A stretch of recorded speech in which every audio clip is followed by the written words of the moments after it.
Osho, Bodhidharma, the greatest Zen master. Commentaries on the teachings of the messenger of Zen from India to China, given at the Osho Commune International, Pune, India. Discourse number 7. Beloved Bhagwan, anyone who gives up the transcendent for the mundane in any of its myriad forms is a mortal. A Buddha is someone who finds freedom in good fortune and bad. Such is his power. Karma can't hold him. No matter what kind of karma, a Buddha transforms it. Heaven and hell are nothing to him. If you're not sure, don't act. Once you act, you wander through birth and death and regret having no refuge. To understand this mind, you have to act without acting. Only then will you see things from a Tathagata's perspective. But when you first embark on the path, your awareness won't be focused. You're likely to see all sorts of strange, dreamlike scenes. But you shouldn't doubt that all such scenes come from your own mind and nowhere else. If you see a light brighter than the sun, your remaining attachments will suddenly come to an end, and the nature of reality will be revealed. Such an occurrence serves as the basis for enlightenment. But this is something only you know. You can't explain it to others. Or if, while you're walking, standing, sitting, or lying in the stillness and darkness of night, everything appears as though in daylight, don't be startled. It's your own mind about to reveal itself. If you see your nature, you don't need to read sutras or invoke Buddhas. Erudition and knowledge are not only useless, they cloud your awareness. Doctrines are only for pointing to the mind. Once you see your mind, why pay attention to doctrines? To go from mortal to Buddha, you have to put an end to karma, nurture your awareness, and accept what life brings. Once mortals see their nature, all attachments end. Awareness isn't hidden, but you can only find it right now. It's only now. If you really want to find the way, don't hold on to anything. Once you put an end to karma and nurture your awareness, any attachments that remain will come to an end. Understanding comes naturally. You don't have to make any effort. But fanatics don't understand what the Buddha meant, and the harder they try, the farther they get from the sage's meaning. All day long they invoke Buddhas and read sutras, but they remain blind to their own divine nature, and they don't escape the wheel. A Buddha is an idle person. He doesn't run around after fortune and fame. What good are such things in the end?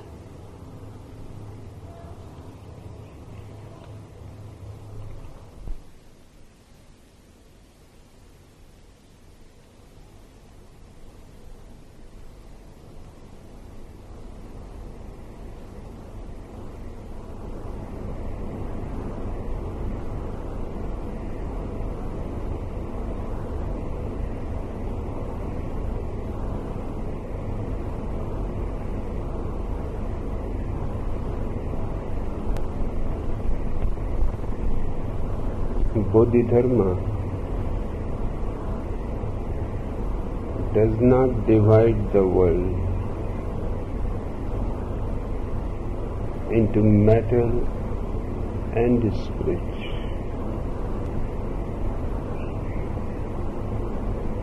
He is against all divisions. The universe is one organic whole.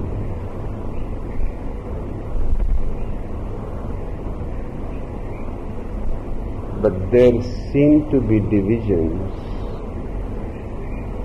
then they must be coming from somewhere else, because the world is undivided.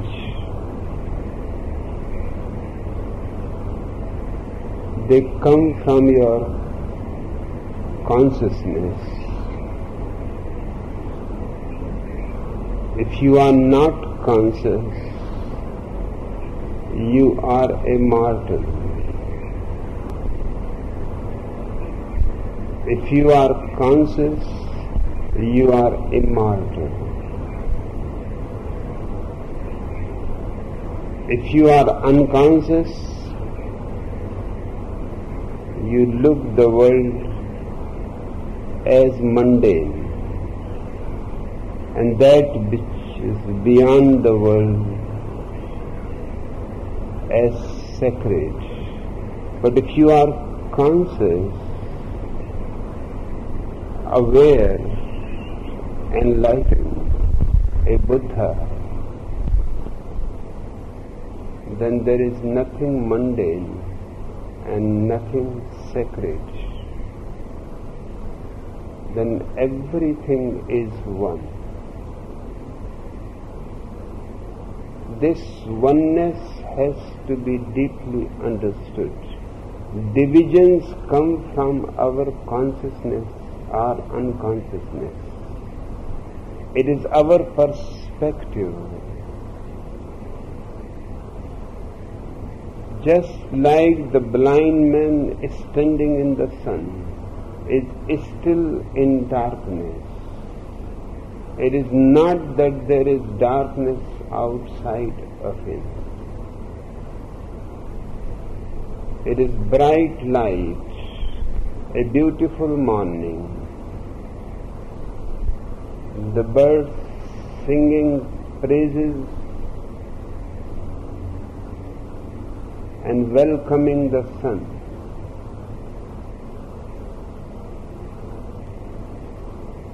And the flowers are opening their buds and releasing their fragrance to the wind.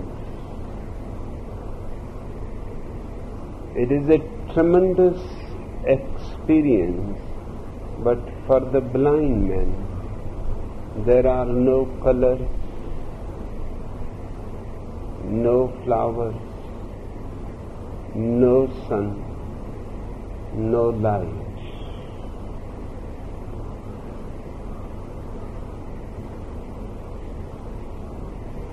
if his eyes are cured, suddenly he will be amazed that the world of darkness that he used to see before is the same as the world of light which he sees now. The division was because of his blindness, not because there is a division in existence itself.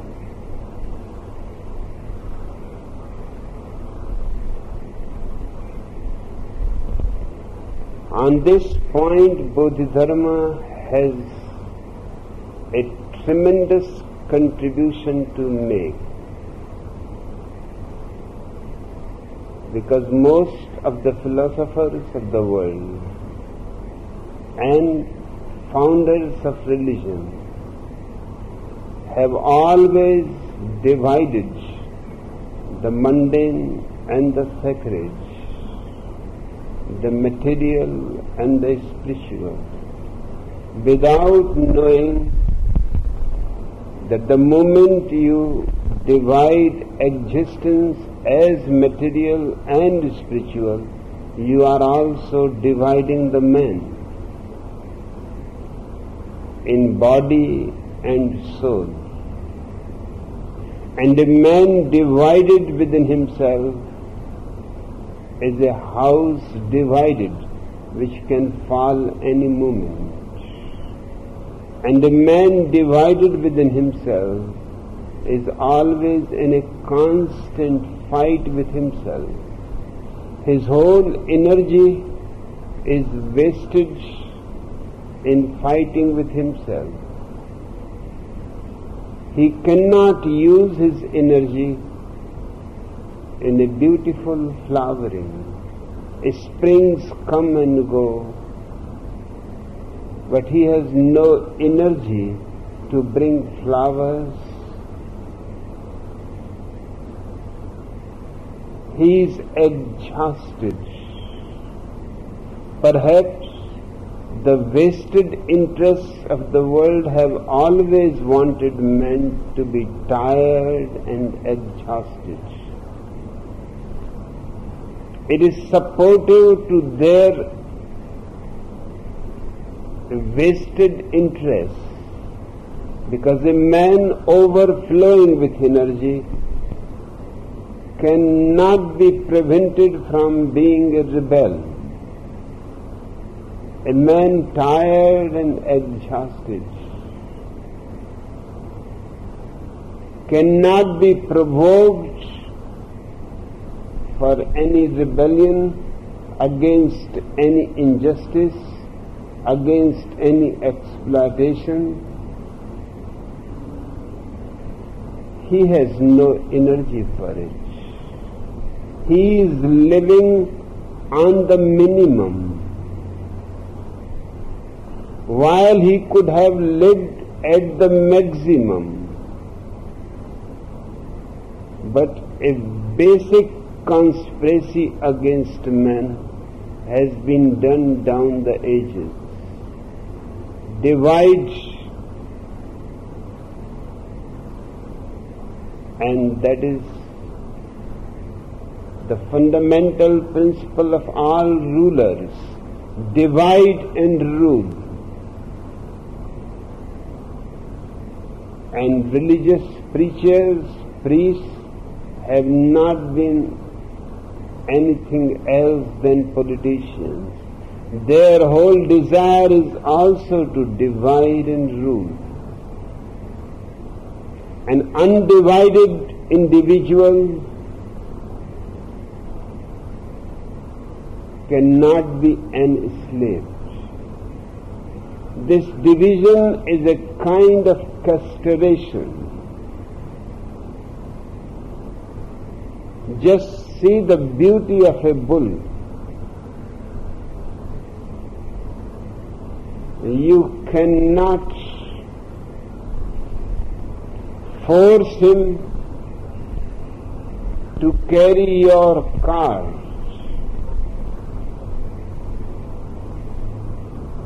You cannot keep him on the road under your control. He has so much power and so much individuality of his own that he will choose his path. He will go this way and that way, and if he comes across a girlfriend, then your life and your cart both are in danger.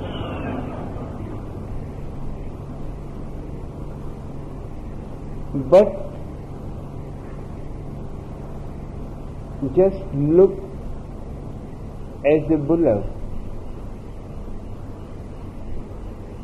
carrying your carts, your loads. You have destroyed the beauty, the energy, the individuality by castrating the bull.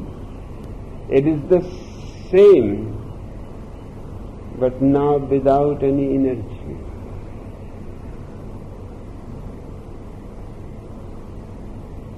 You have made him impotent, and he was so potent. Strangely enough, the same has been done with men. All the religions and all the politicians of the world have been castrating men. Otherwise, man will also have the beauty and the grandeur and the splendor of being a bull, not a bullock. A bullock is a tragedy. A bullock is a condemnation of all those who have destroyed his natural beauty, power, potentiality. But to make a slave of a bull, this was a necessary step. Why man has tolerated all kinds of exploitations, humiliations, slavery? For the simple reason, he has no energy. Where his energy has gone? He has been taught and conditioned to fight with himself. The conspiracy is really very clever.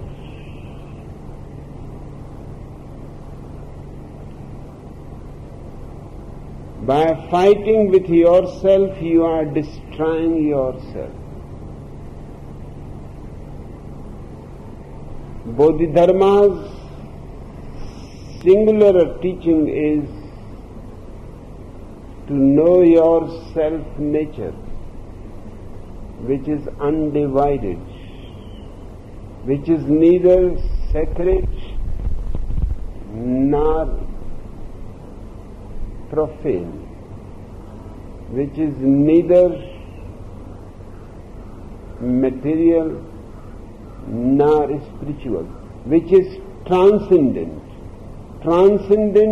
to all divisions, all dualities. This transcendental in you is your real being, and it has so much energy, so much overflowing power that it brings all kinds of blessings to you without ever being asked. It brings all kinds of beautiful flowers to blossom within your being without being asked. It is simply natural. Man has been put into an unnatural situation. Hence his misery, his suffering, his hell. To be unnatural is to be in hell, and to be in your self-nature is to be in heaven. There is no other hell, there is no other heaven. These sutras are tremendously significant for all those who want to know their self-nature,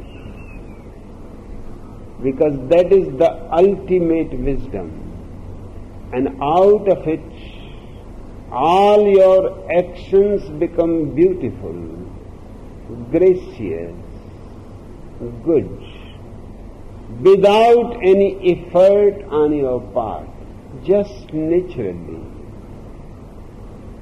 As naturally as a rose flower grows out of a rose bush, goodness, beauty, grace, virtue, everything grows naturally without any effort, without any action on your part.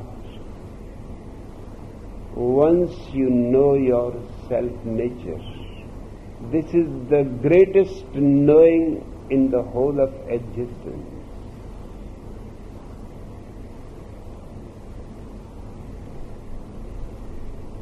Anyone who gives up the transcendent for the mundane in any of its myriad forms is a martyr.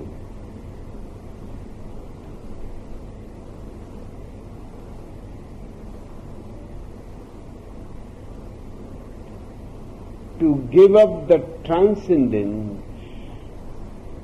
and remember the meaning of the transcendent, that which transcends all dualities.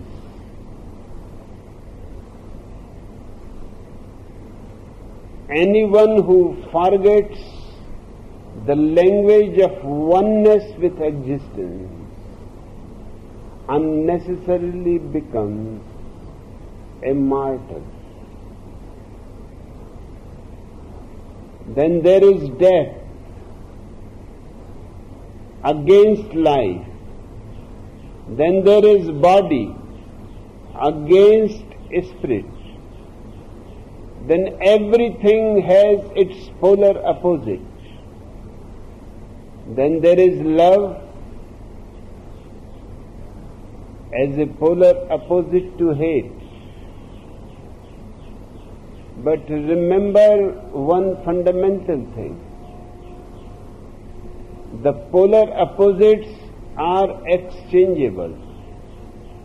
Love can become hate. Hate can become love. And you all know it. Friendship can turn into enmity. And enmity can become friendship. You all know happiness can turn into sadness, and sadness can change into happiness. Although they are polar opposites, but they are almost like twins, very close. Just a slight change in circumstances, and one disappears and the other was just behind it.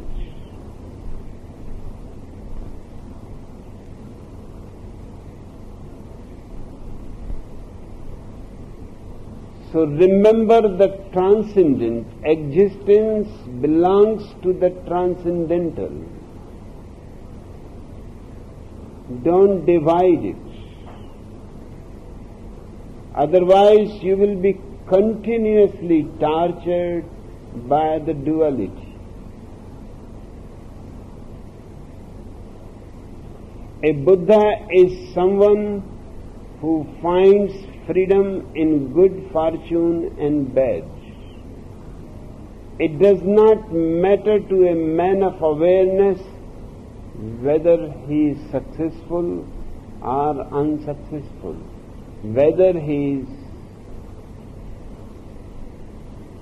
well known or absolutely unknown, whether he is somebody powerful or just a nobody, a non-entity.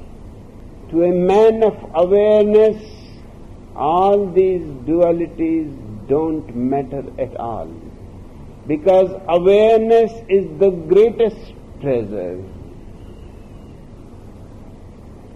When you have it, you don't want anything else. You don't want to become a president of a country or a prime minister of a country. Those are for children, retarded people to play the game. The people who go on running after ambitions are not more intelligent than football players. Their games may have different names, but the reality is the same.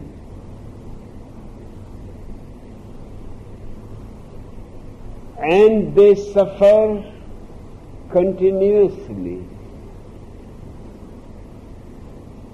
Even in their success, they suffer. Because then they become afraid whether they are going to keep this successful position tomorrow also. First, they were suffering because they were not successful. Now they are suffering that people are dragging their legs and everybody wants to be in their place. To be on a powerful throne is to be in a most hilarious position. Everybody is pulling you down, and you have to remain glued to the throne. Whatever happens, somebody is pulling your hands, somebody is taking your heads, somebody is taking your legs away. Whatever happens, dead or alive, but you are determined to remain on the throne. The life of a successful man is not a life of peace. And if this is the situation of success, you can conceive the situation of failure. If this is the situation of times you call good, you can understand the situation of times which are bad. But for a man of awareness, it is all the same. Success comes and goes. Failure comes and goes.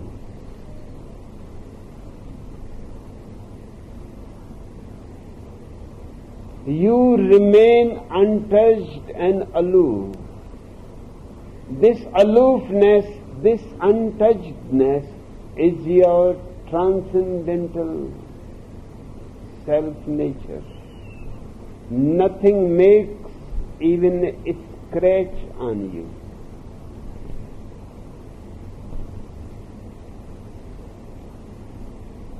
One of the mystics of India, Kabir, sings a song, Jiu ki Tyun Dhardini Chadariya. I have returned to God or to existence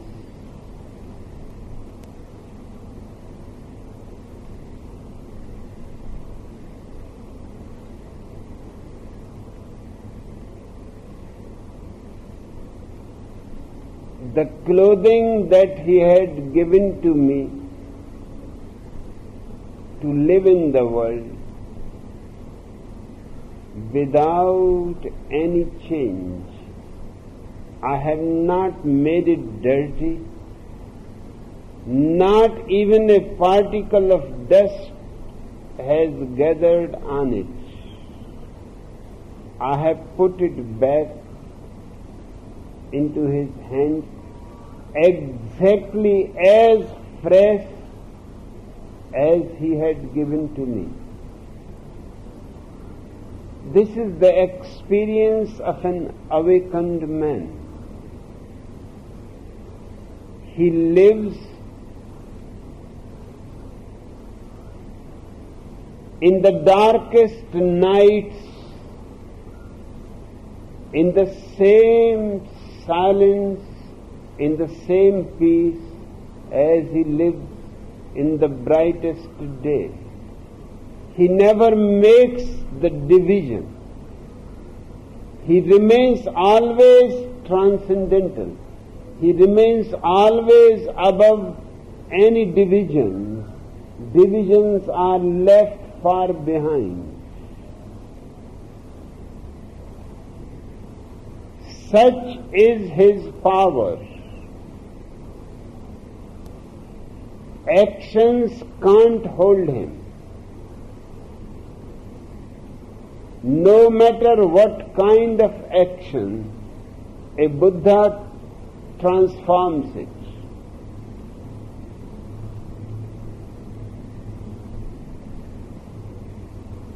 This statement has to be taken deep into your heart.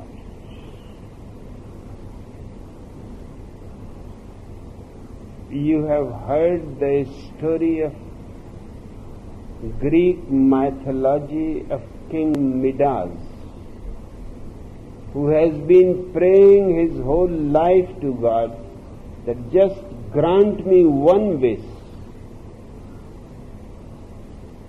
that whatever I touch must turn into gold. And it seems God became tired of his continuous nagging, because what are your prayers other than nagging? And a poor God and so many nagging people. And he has been nagged for millions of years. It is no wonder if he has disappeared or committed suicide or what happened. That much nagging nobody can tolerate.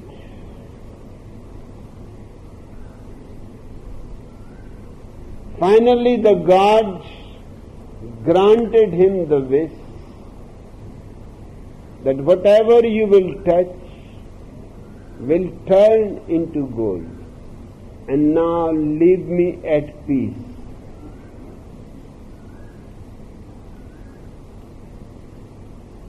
But the unconscious man cannot do anything better.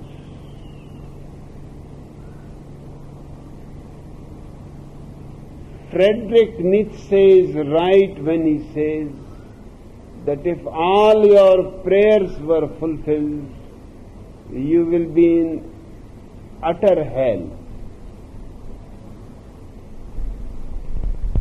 Because your prayers are coming from your unconsciousness. You don't know what you are asking for. It is good that God is deaf and no prayer is ever answered. Otherwise, you will repent that why I prayed. And this was the situation with King Midas. He had never thought all the implications of his whole lifelong prayer. Morning and evening, he went on praying only one thing. I don't want anything, just a simple thing. Whatever I touch should be transformed into gold.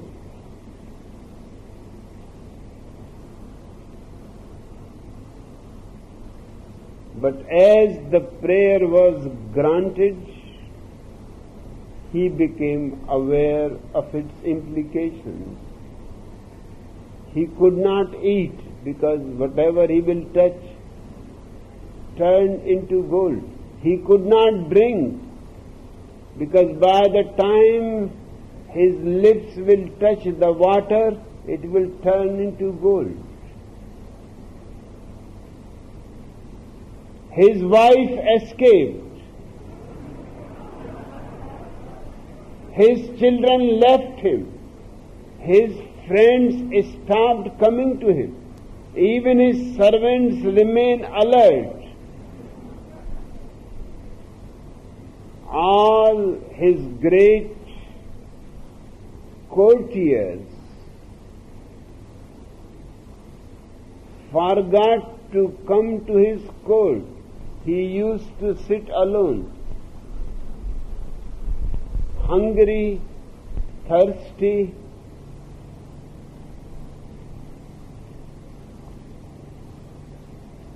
but it was now too late.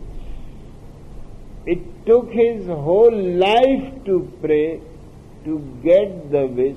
Now to get it cancelled will take again a whole life. He started praying, but nothing happened. He died out of starvation, and he killed few people by touching them.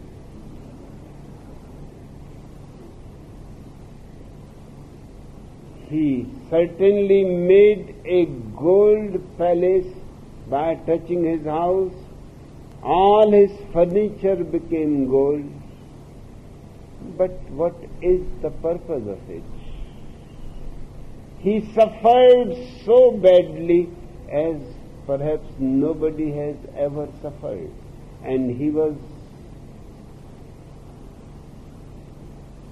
one of the most richest men in the world.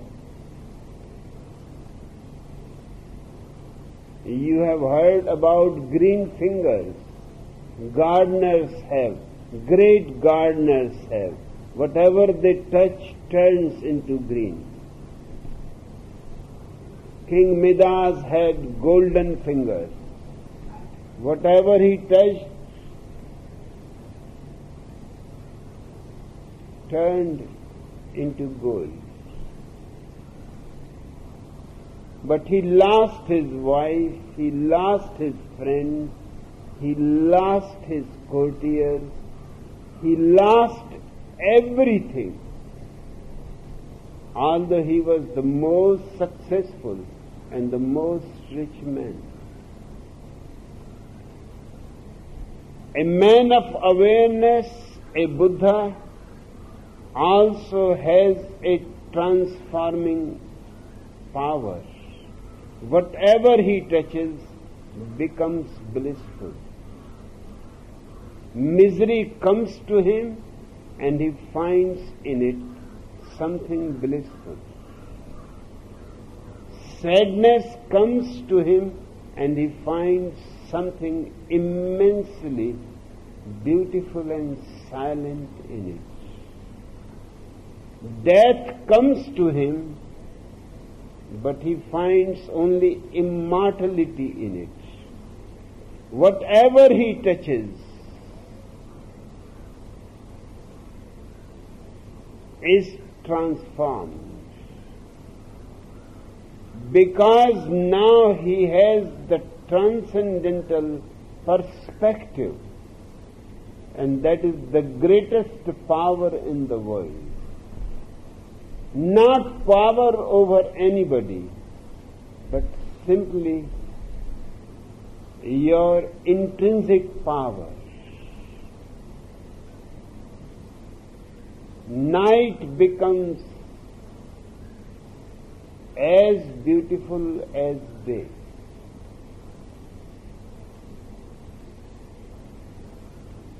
death becomes as much a celebration as life. Because the man of transcendence knows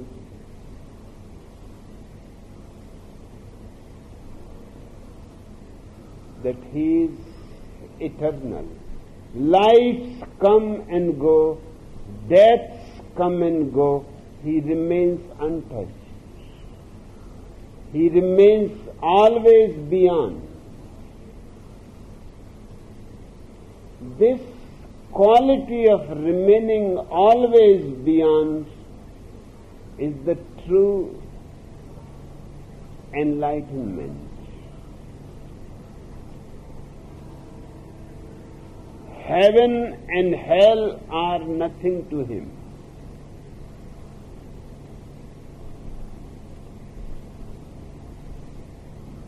Hence, once when Bodhidharma was asked,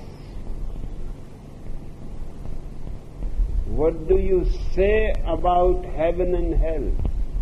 He said, "I cannot say anything, because it all depends on you." The man was puzzled. How heaven and hell can depend on a poor man? Bodhidharma said, there is no hell and there is no heaven. Wherever a man of awareness dwells, there is heaven. And wherever a man of unawareness dwells, there is hell. You carry your hell in your unconsciousness, and you carry your heaven in consciousness. These are not geographical places. These are states of your being. Asleep, you are in hell and suffering from nightmares. Awake, you are in heaven and all suffering has ceased. Heaven and hell are nothing to him. I am reminded of a beautiful incident that happened in the life of Edmund Burke, an English philosopher.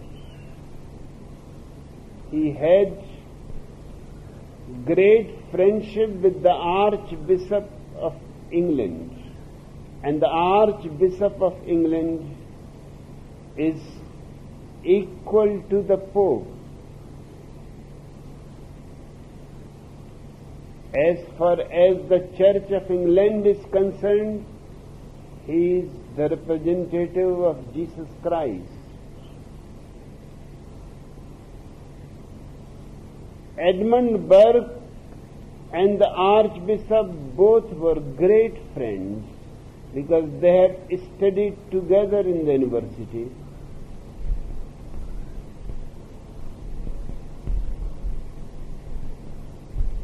And the Archbishop used to come to listen to Edmund Burke's lectures. Whenever he announced lectures, but Edmund Burke never went to the Archbishop's sermons every Sunday, not even once. And naturally, the Archbishop was waiting someday. Finally, he himself invited him that this Sunday you have to come. No excuses.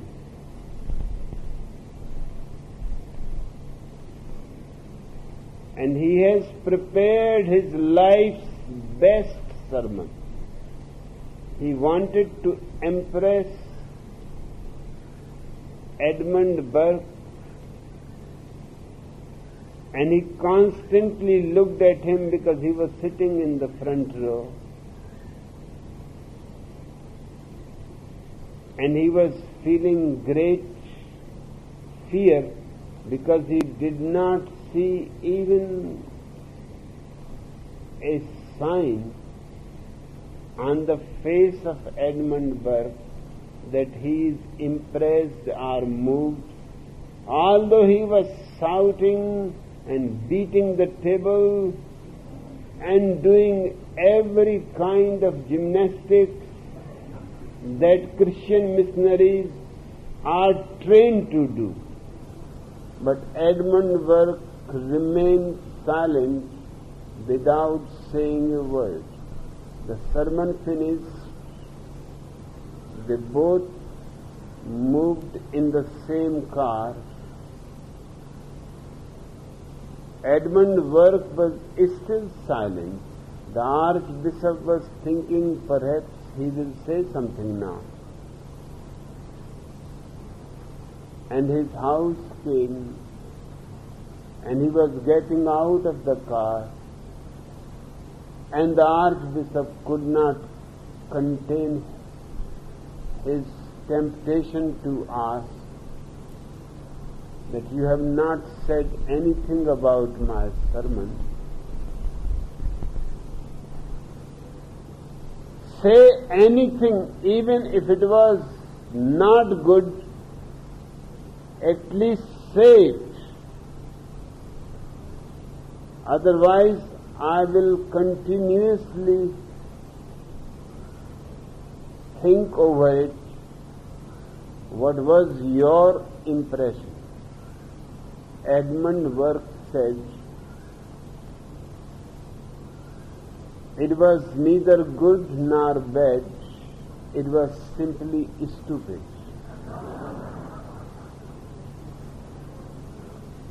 You made such idiotic statements that I have never thought a man of your intelligence should make. He said, what idiotic statement? Edmund Burke said, you said that those who believe in Jesus Christ and do good works will go to heaven. And those who don't believe in Jesus Christ and do evil acts will go to hell. Can't you see the idiotness in it, the stupidity? He said, I can't see yet. Edmund Burke said, then I will show it to you. If a man does not believe in Jesus Christ and does good works, where he is going? And if a man believes in Jesus Christ and does evil acts, where he is going?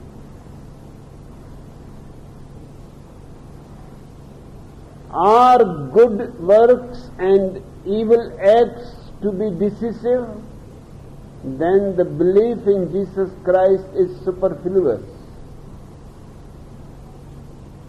Or if the belief in Jesus Christ is the criterion, then the question of good acts or evil acts is irrelevant.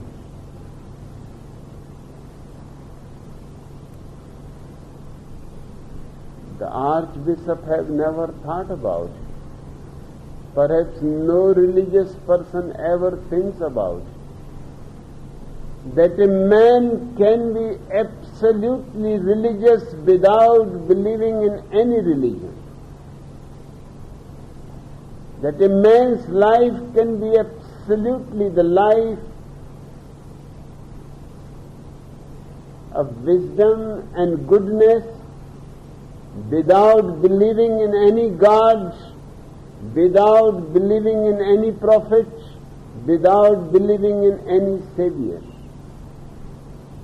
and vice versa. A man may believe in God, in Jesus, and still his life will be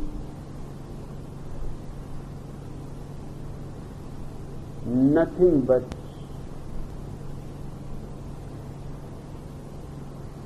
the life of an animal.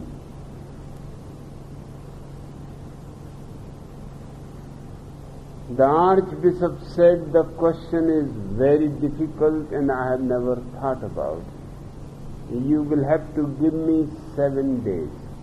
Next Sunday, in my sermon, I will answer it. You will have to come once more. Because I would like to make my statement before my whole congregation.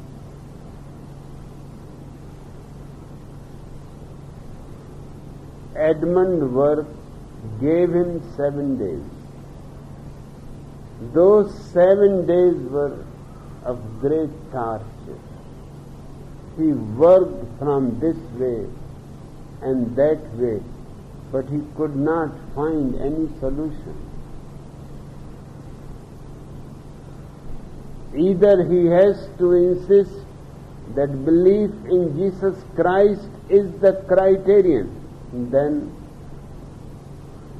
virtue and sin, good and evil don't matter. Then the whole morality goes down the drain. If he says morality is decisive, then why bother about Jesus Christ? Then Jesus Christ goes down the drain. And he was trying to keep both together. He could not sleep the 7 days. The whole night, the same question was going round and round in his mind. On the 7th day, he reached the church a little earlier because he has not found the answer yet. And he thought it will be better I should go before the time people start coming. So early in darkness,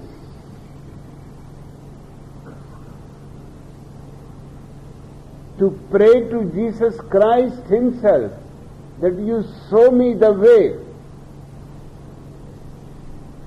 I cannot find any way out of the puzzle.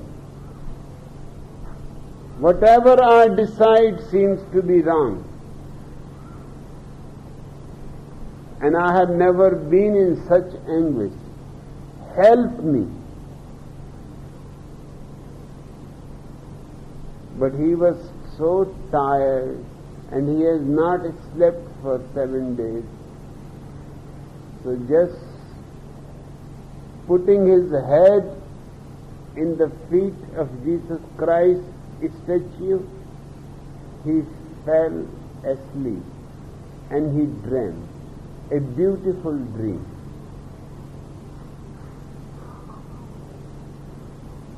That he is sitting in a train which is going very fast, and he asked where we are going. And the people said, you don't know? This train is going to heaven. He said, my God, perhaps this is the answer from Jesus Christ, that look with your own eyes. And the train is stopped on the station, where in very faded words, hardly visible, was written heaven.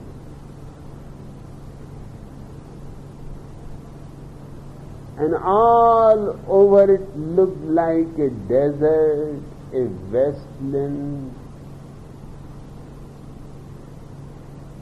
He could not think that heaven should be like this. He asked again, but people were getting down. They said it is heaven. He entered in the streets. They were so rotten and so dirty. He saw few saints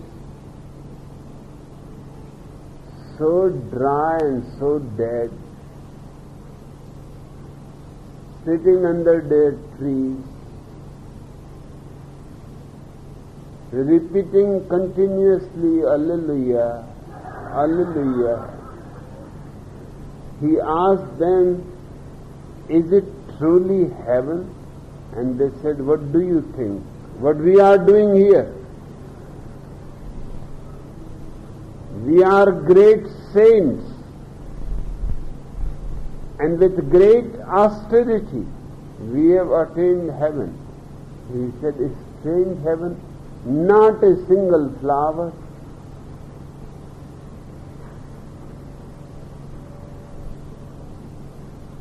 He asked,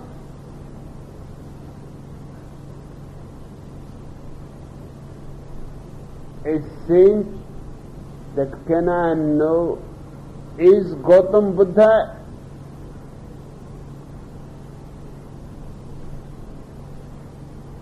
in the heaven? Is Socrates here? Is Epicurus here?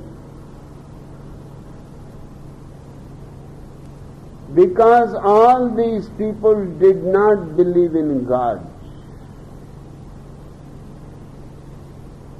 And obviously there was no question of believing in Jesus Christ. They had born before Jesus Christ.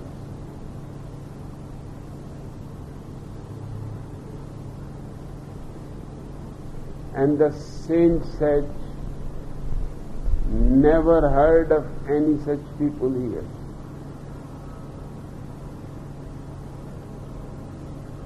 But they were the people who were absolutely good, the very essence of goodness.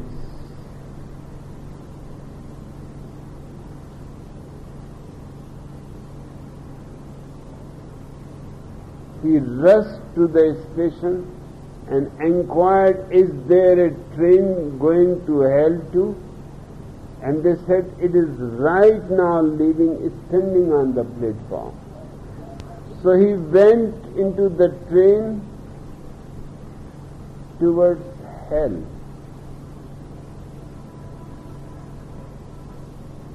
And as the train entered the station of hell, he could not believe. This should have been the heaven. So green, so many flowers, and everybody so radiant, so joyous, so much music.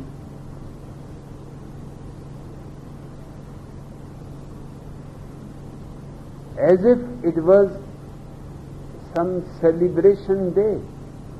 He inquired, is there some celebration going on? They said, no, this is our usual, everyday life. Celebration is our life.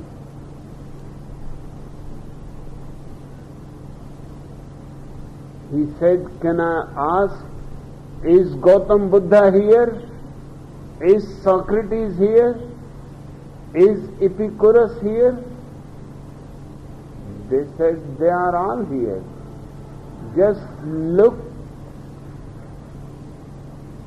in the garden by the road.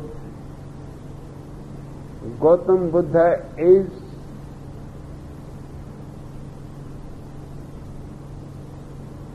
working as a gardener.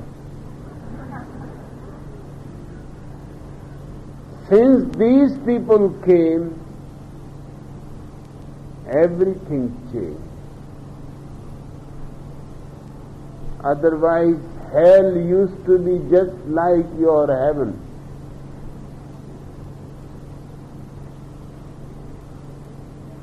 But since Gautam Buddha, Socrates, Heraclitus, Epicurus, Mahavira, these godless people came into hell, they transformed the whole situation. Now hell is really the heaven. Just the old names remain, but everything has changed. And life is just a continuous dance. Everything has become a blissfulness. They have brought poetry and music and art, and they have transformed the whole place.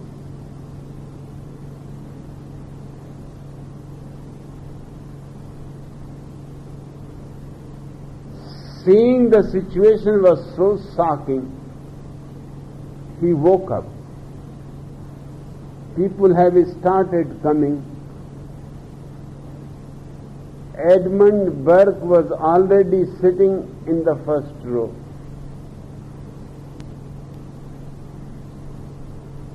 The Archbishop must have been a sincere man at least. He said, I have not been able to find any answer. I prayed to Jesus. I don't know whether this dream is given by Jesus or I have dreamt myself. But this is the only answer I can give to you. He simply told his dream. And he said, please forgive me for making stupid statements. I want to correct it. Wherever people who are authentically good are, there is heaven. And wherever people who are basically evil, there is hell. These are psychological, spiritual spaces.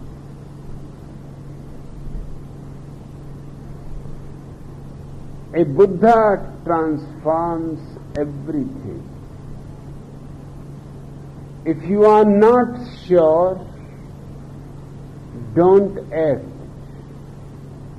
Bodhidharma is saying, in other words, act only out of totality.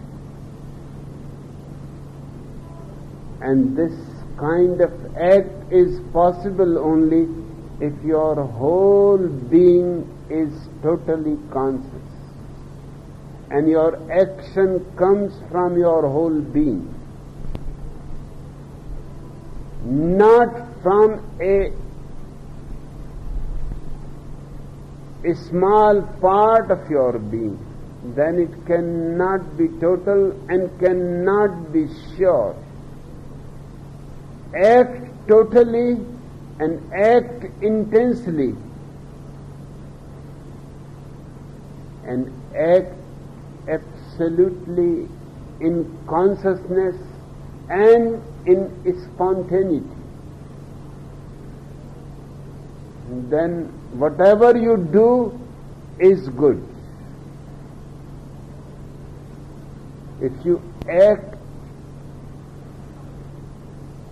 in uncertainty, with a divided mind, with either or,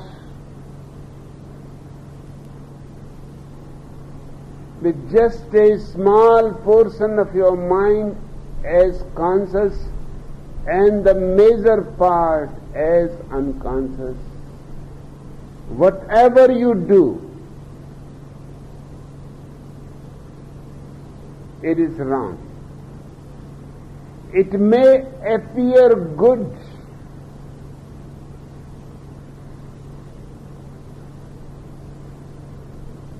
but appearances cannot deceive. For example, you may donate to a poor man, but you are not sure.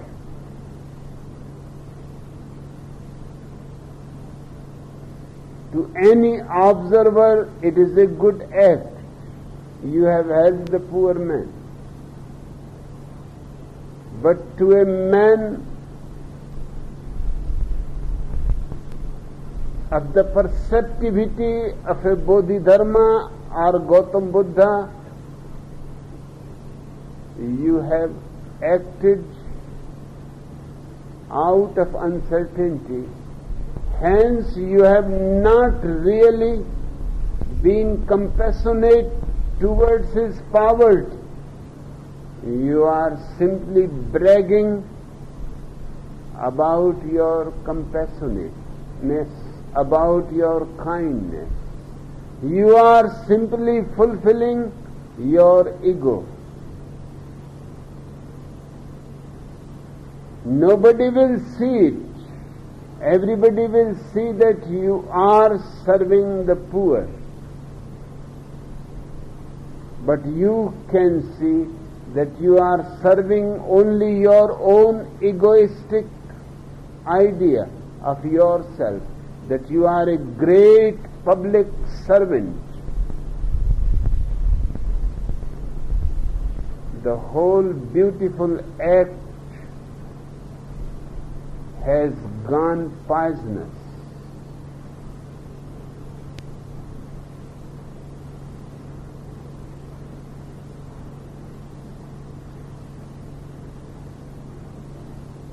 Once you act out of uncertainty, you wander through birth and death and regret having no refuge. To understand this no mind, you have to act without acting. This will look little illogical, but the philosophy based on meditation takes it as the most logical thing. Acting without acting.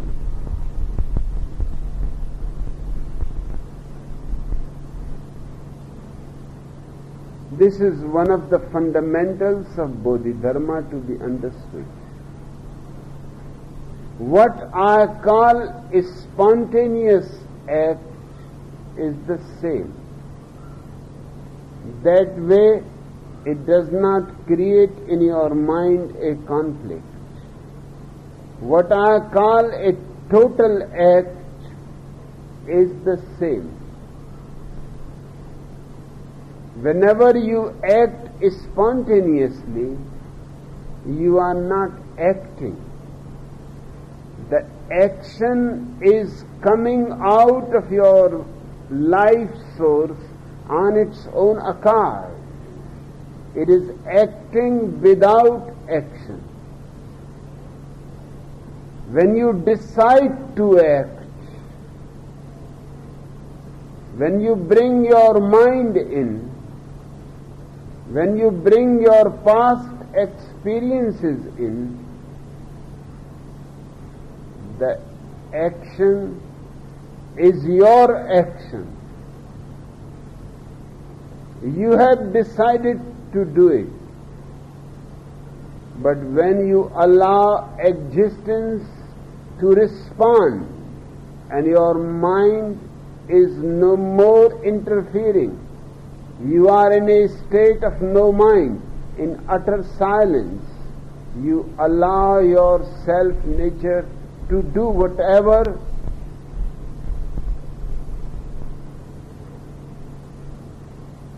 is spontaneous. It is acting without act.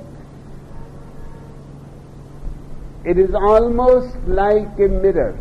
When you come before a mirror, do you think the mirror thinks, should I reflect this fellow or not?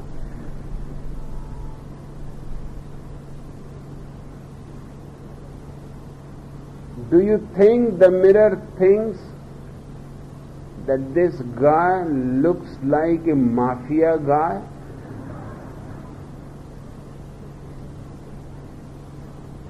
With sunglasses? Should I reflect him or not? Somebody is beautiful, somebody is ugly.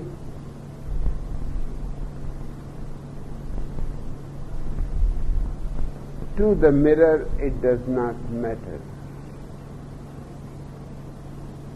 It is not a question of deciding. The mirror simply reflects them as his self-nature. The nature of the mirror is to reflect. There is no question of any decision or any judgment. Seeing a beautiful woman,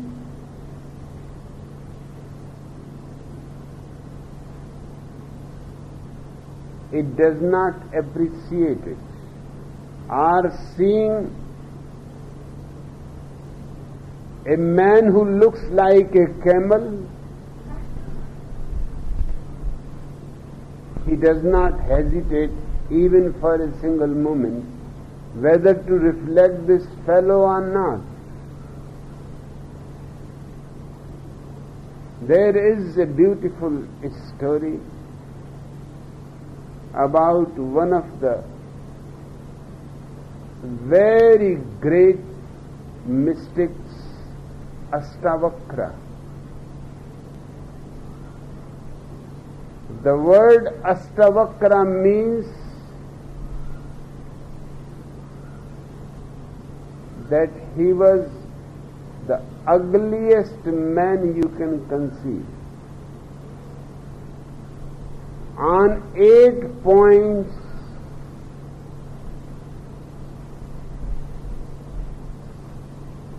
in his body,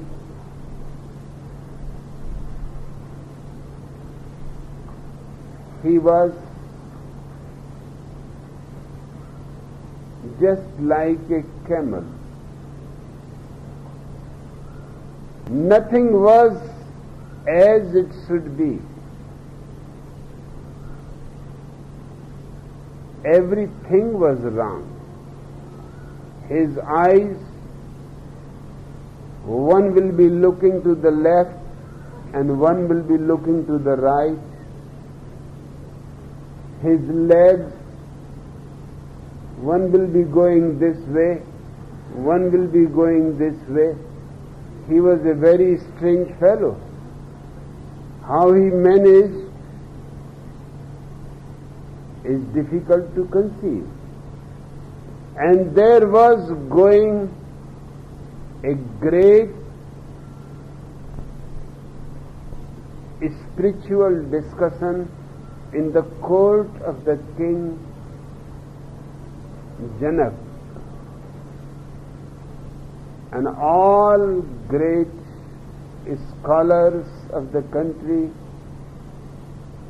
has gathered there.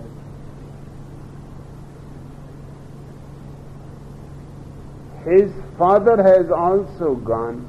He was also a well-known, learned scholar. And there was every chance that he may win. and there was great prize for the winner. But it was getting late, and Ashtavakra's mother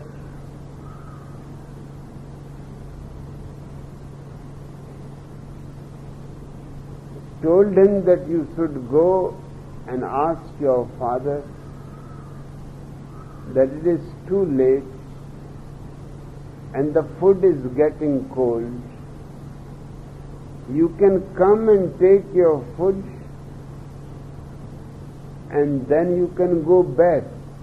That discussion is going to continue for days. So many scholars, it is not going to be finished in one day.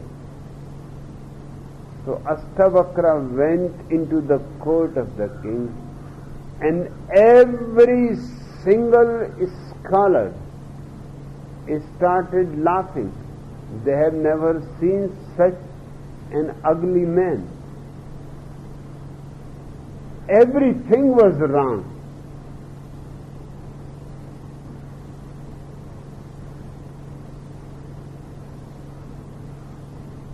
Ashtavakra looked at everybody and said to the king that I had thought that you have gathered the wise people of the land, but these people seem to be shoemakers.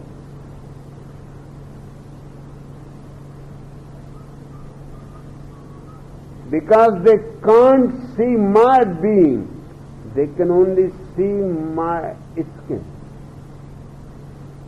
my bones. Are these people shoemakers or butchers?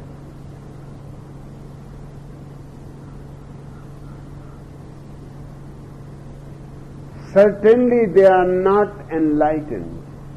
Otherwise they would not have laughed. Their laughter is a judgment. They are humiliating me because of this wrong body. But whether the body is wrong or right does not matter. What matters is my consciousness. The King Janak was so much impressed that he dissolved the council of those learned people. And he said, now I don't need you. The man I wanted to listen has come. I wanted a man who knows the ways of awareness, consciousness of the innermost being. And he is right that you are only learned, but you are not enlightened. An enlightened man has no judgment. He acts without thinking about it. He acts out of no mind. Hence his action has a beauty and grace and a truth and a goodness and a divineness in it.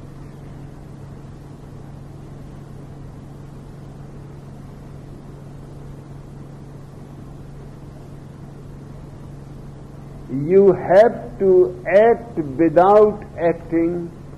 Only then will you see things from a Tathagata's perspective.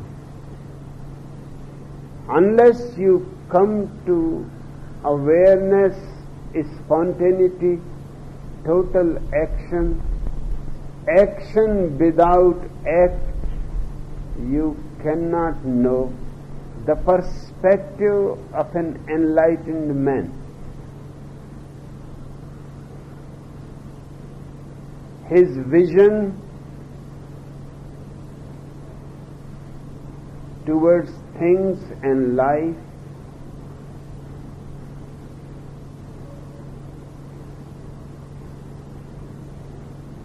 I had explained you Tathagata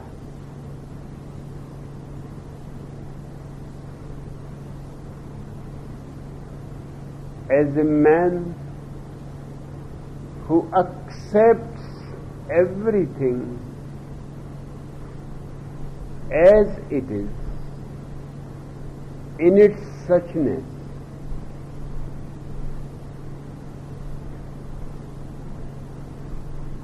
He has no condemnation for anything and he has no appreciation for anything. The camel is perfect as he is in his suchness, and the lion is perfect as he is in his suchness.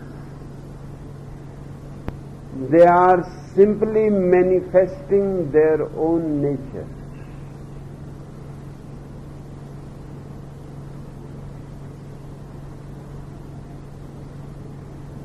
Tathagata's perspective means accepting everybody as he is,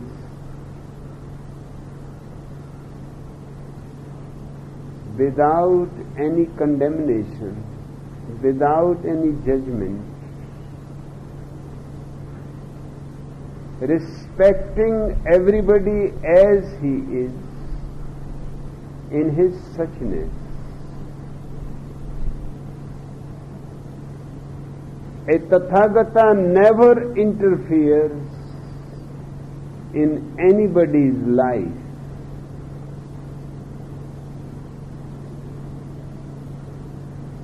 He never trespasses your territorial imperative.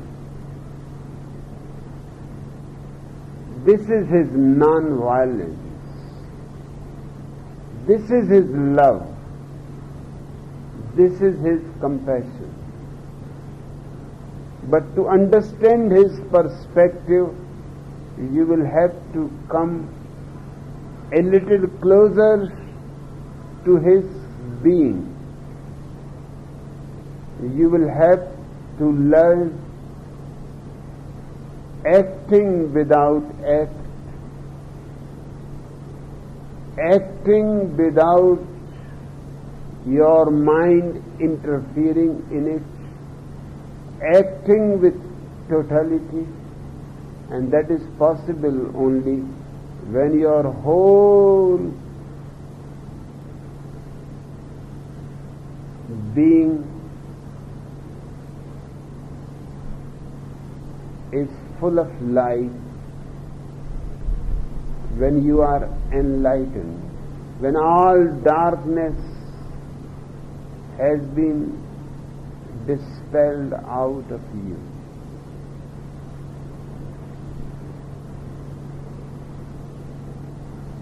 Bodhidharma now gives you few hints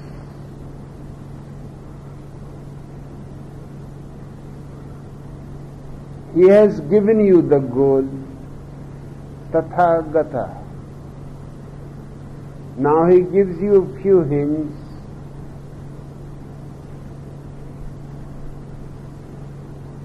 for the beginners on the path. But when you first embark on the path, your awareness won't be focused. It will be wavering.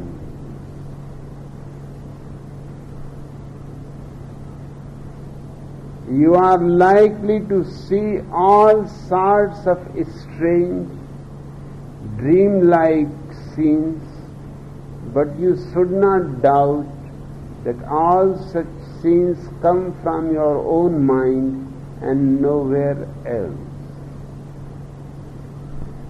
So don't become attached to any dream-like scene, howsoever sweet. Gautam Buddha is reported to have said that if you meet me on the path, immediately kill me. He is talking about your meditation. If in your meditation you see Gautam Buddha, your mind will try every possible way to convince you that you have arrived. Even Gautam Buddha has appeared in your consciousness. Now what more you want? Stop. Worship Gautam Buddha.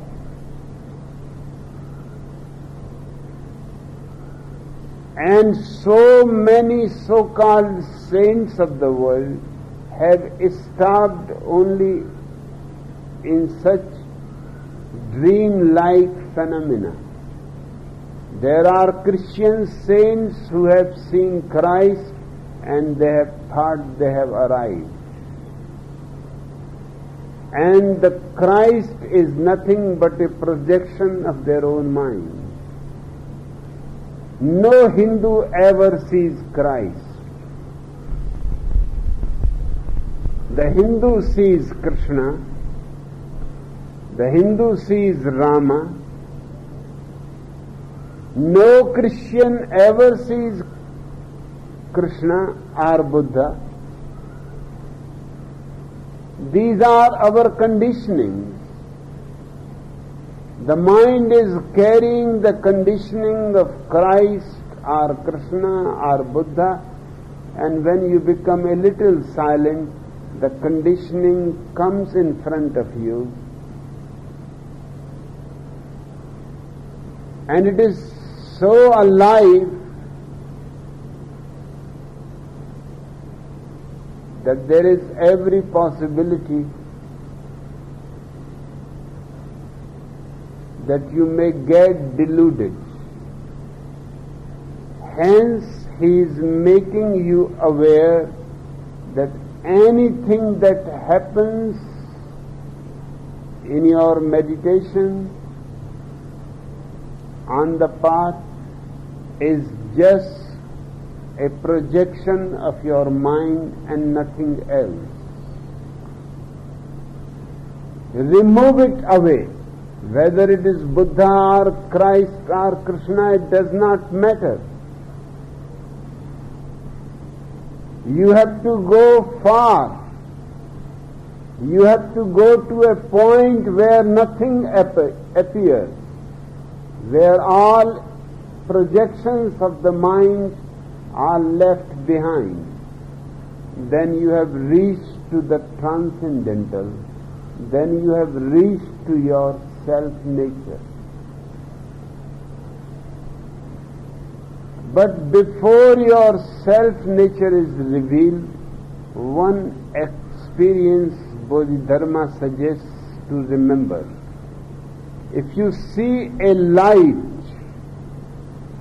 brighter than the sun, your remaining attachments will suddenly come to an end, and the nature of reality will be revealed.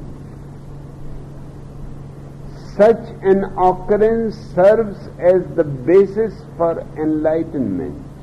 It is not enlightenment, but it serves as a basis.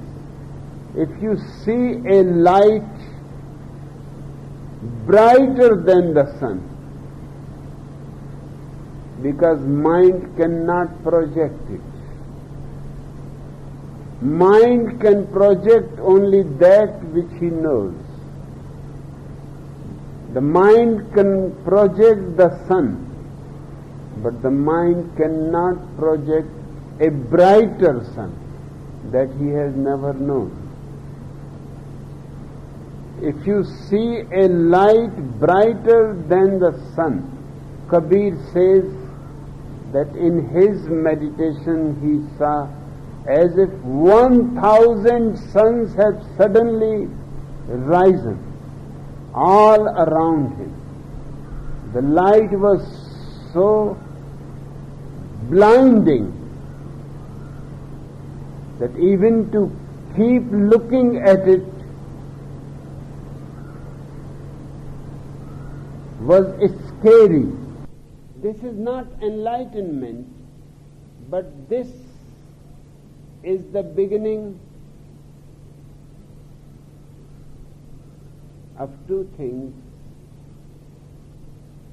the end of all your attachments, as if they will be burnt by this light,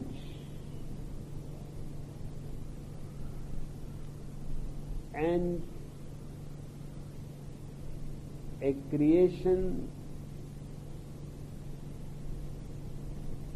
of the basis for enlightenment.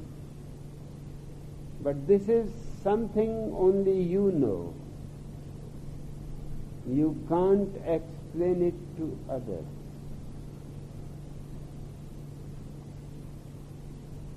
And in fact, you should not talk about it to others, because they will simply laugh. They may make it ridiculous.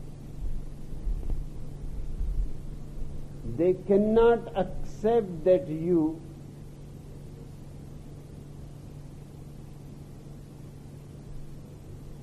are ready for enlightenment, particularly you,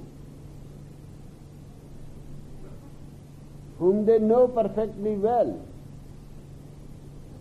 and they have always thought themselves higher than you, holier than you. You must be cheating. You are trying to deceive, but nobody is going to be deceived by you. It is better not to talk about it, because talking about it, they can destroy it by their comments, by their criticism,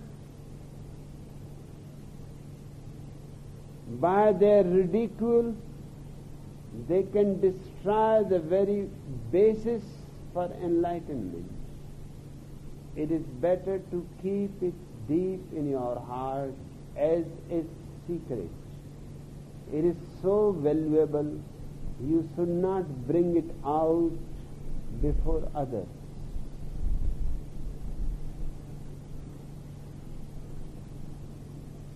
Or if while you are walking, standing, sitting, or lying in the stillness and darkness of night, everything appears as though in daylight. Don't be startled.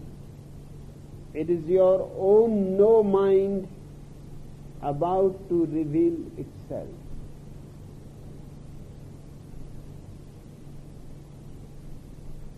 To different people, enlightenment comes from different doors. It depends on your uniqueness, your individuality. To some it may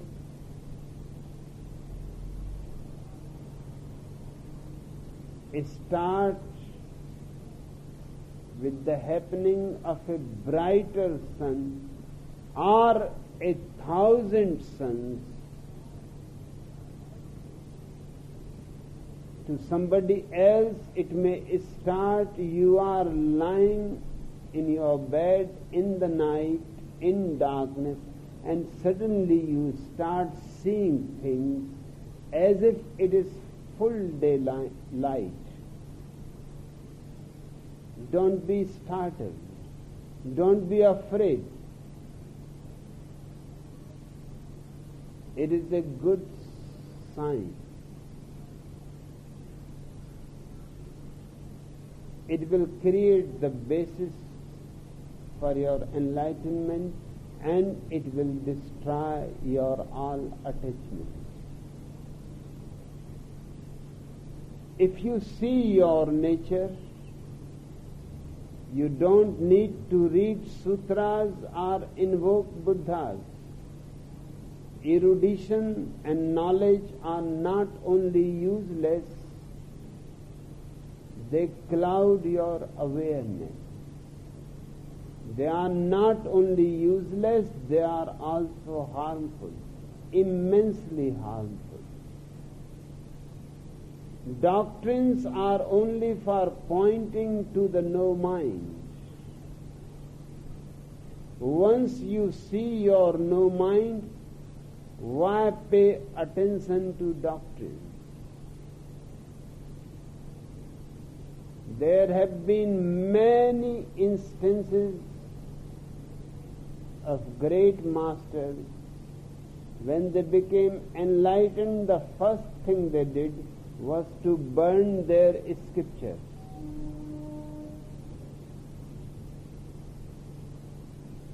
Their work is finished.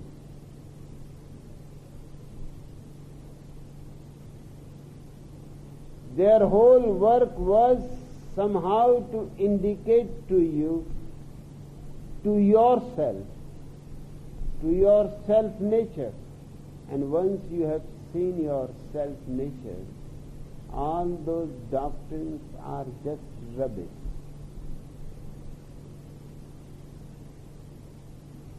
To go from mortal to Buddha, to go from death to deathlessness, to go from divisions to transcendence, you have to put an end to all your actions.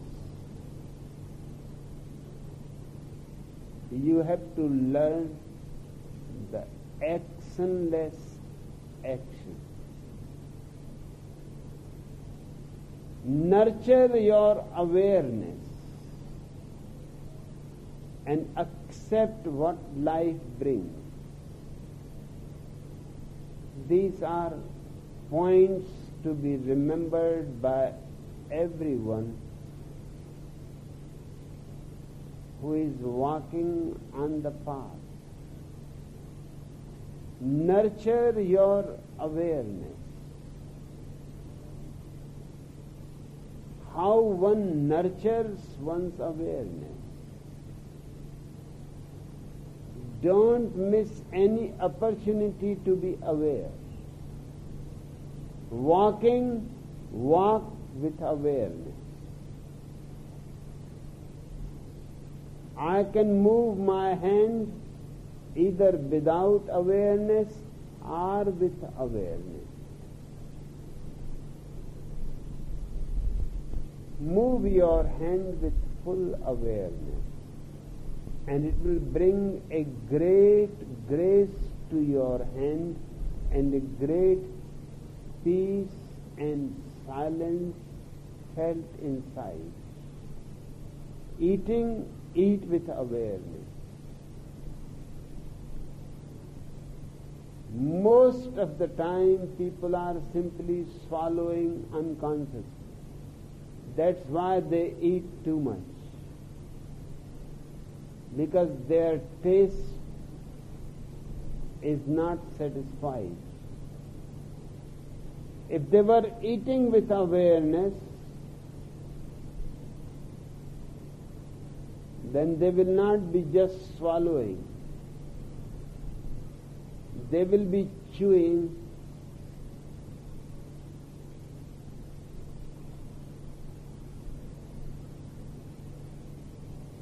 The scientists say that unless you chew 48 times every bite, you are loading your digestive system unnecessarily. And your life span depends on your digestive system. if it remains young and alive, you can remain longer in the body. But if you are simply swallowing, you don't know, your digestive system don't have teeth.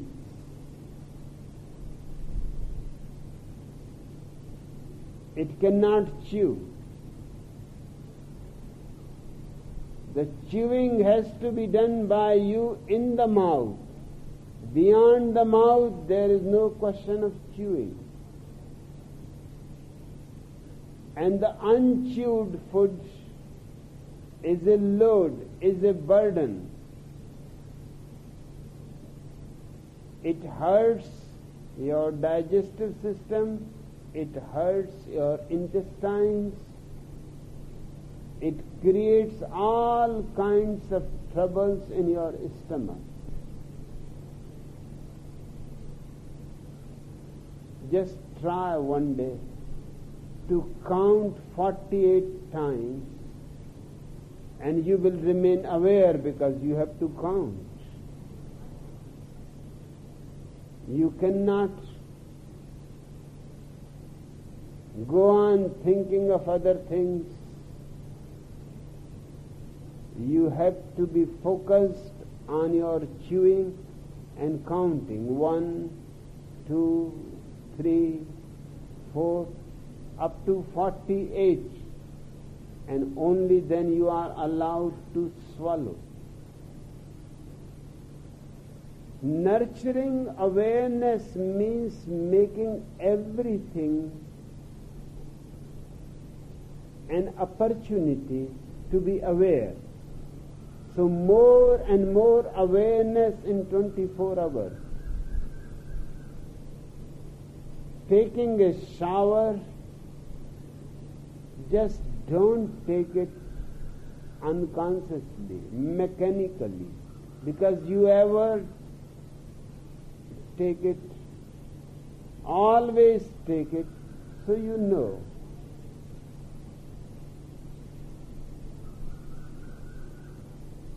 You just stand under the shower and you go on thinking of 1,001 things. Under the shower, the only thing to be aware is the coolness that is coming to you, the freshness that is coming to you. Be fully aware of it. Nurturing your consciousness means a 24-hour, day and night program. It is not tiring. On the contrary, it is very refreshing, rejuvenating.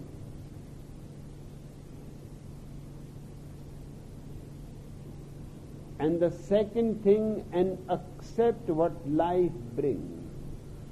That is tathata. Whatever life brings, accept it with thankfulness and gratitude. Because there was no necessity for life to bring that thing to you. A cool breeze comes. Do you think you have earned it?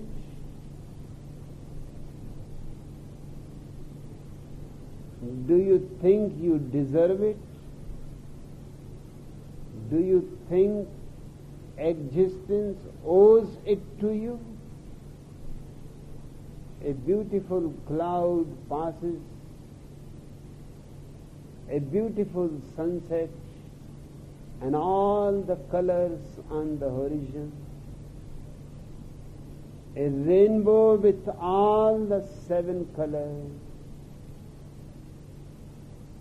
Accept everything that life brings to you with gratitude, with joy, with thankfulness, This will create in you slowly, slowly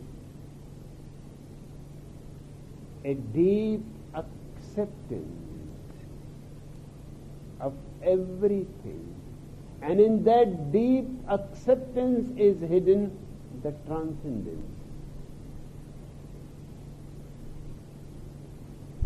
Once mortals see their nature, all attachments end.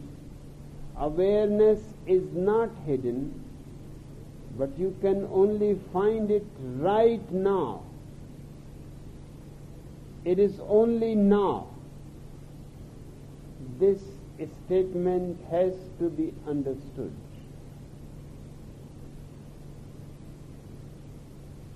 The insistence on now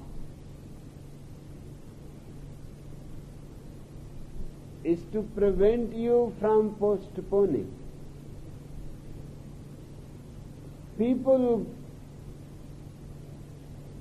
Thousands of people have told me during these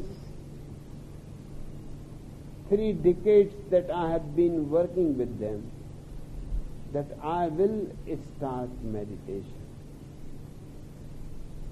Will start?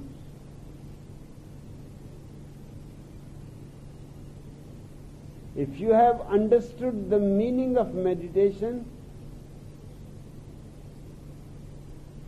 then now is the moment, not postponement.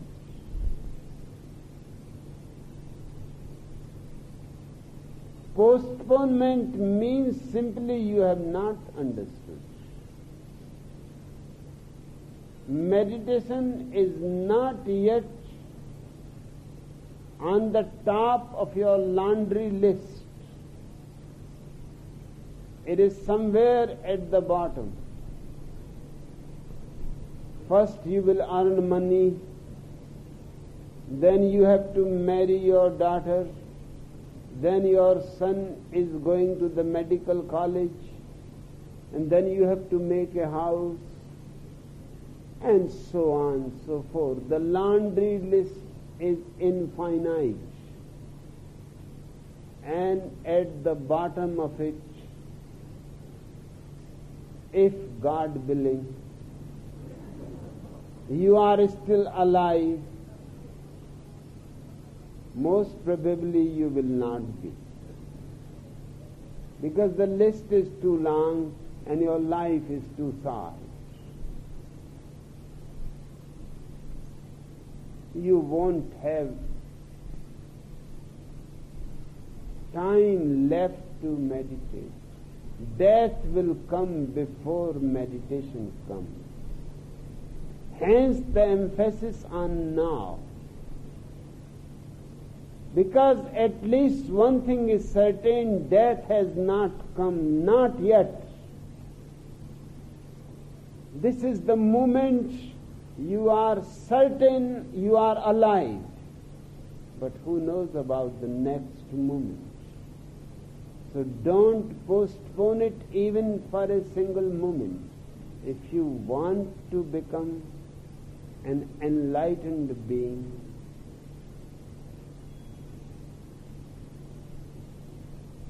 then now is the moment. Then here is the place.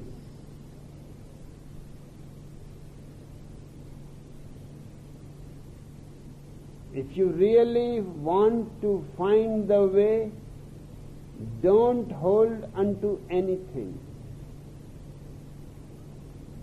No prejudices. If you really want to find the way, don't make demands. Don't say that the way has to fulfill these certain demands. You don't know the way. Go with humbleness, not with a demanding ego. Otherwise you will never find the way. Your prejudiced mind will never allow you to go beyond it. And the way goes beyond the mind. Don't hold unto anything. Once you put an end to all your actions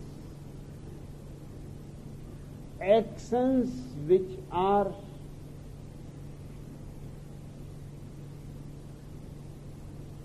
decided by your mind and are not spontaneous, and nurture your awareness, any attachments that remain will come to an end by their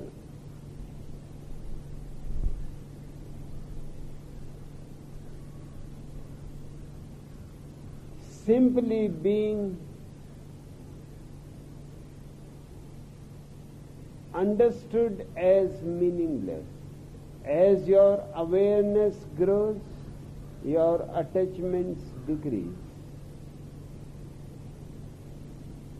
A full awareness means no attachment.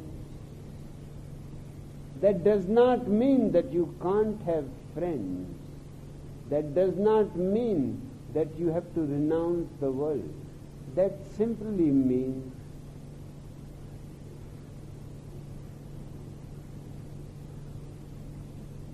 that you don't get glued with people. That is the ugly state. You enjoy, you share, but you never depend on anybody or on anything. You never become a slave. Dropping the attachments is really dropping all slavery and dependence on things and people.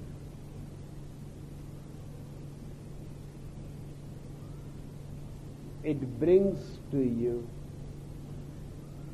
a great freedom, the only authentic freedom. Political freedoms don't mean much. Economic freedoms don't mean much. The only real freedom is spiritual freedom, and that comes through by dropping all your attachments and creating a great pillar of fire of awareness.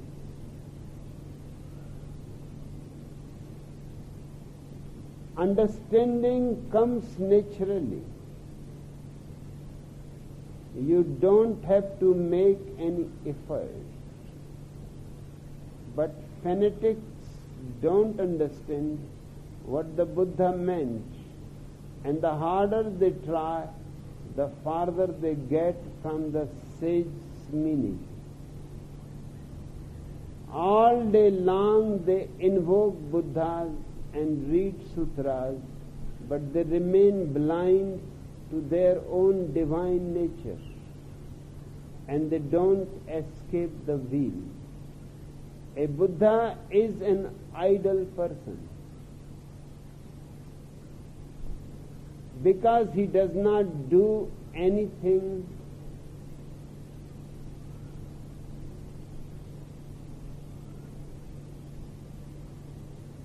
on his own part. He is an idle person not because he is lazy. He is an idle person because he is spontaneous. Whenever a situation arises that needs a response, he waits for his consciousness, his self-nature, to respond naturally without any effort. He is a man of effortless effort actionless action. He has allowed simply the existence to function through him. He is no more. He is just a hollow bamboo. A singer can make a flute out of it and can sing songs. The only function of the flute is not to hinder the song. A Buddha is just a hollow bamboo. The song comes from existence itself. A Buddha is an idle person. He does not run around after fortune and fame. What good are such things in the end? They simply destroy your life. They destroy all the opportunities to know yourself. They destroy all the opportunities to make your life a great blessing, a great benediction. These simple sutras of Bodhidharma can bring you the greatest ecstasy that existence is keeping ready for you. Just you are not ready.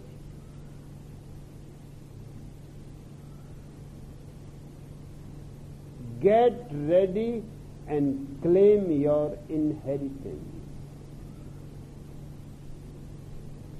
Okay, Manisha? Yes, Bhagwan.